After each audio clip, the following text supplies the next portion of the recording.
বিসমিল্লাহির রহমানির রহিম। সুপ্রিয় দর্শক, আসসালামু আলাইকুম। যে যেখান থেকে আমার ভিডিওটা দেখতেছেন, আজকের ভিডিওর জন্য আমন্ত্রণ থাকলো আঙ্গবাড়ি নোয়াখালী। আমরা মাছের ভাত খাই খালি। যাই হোক, এত কিছু না করে আজকে রান্নাগুলোকে এত সহজভাবে সাইনিয়া মাছ কিনে বাজে একদম পারফেক্ট রেসিপিটা দেখাইছি। এখানে দিয়ে দিলাম আমি স্বাদ মতো লবণ এবং 1 চামচ হলুদ, 1 চামচ আদা এবং 1 চামচ রসুনের পেস্ট।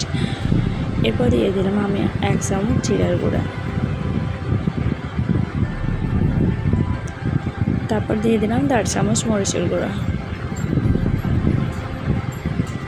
এরপরে দিয়ে দিলাম 1 চামচ কর্নফ্লাওয়ার। এরপর দিয়ে দিলাম 1 পিস লেবু। তারপর দিয়ে দিলাম সাজন একটা মশলা। এখন সব উপকরণগুলো ভালোভাবে মেখে আমি 10 মিনিটের জন্য রেখে দেব।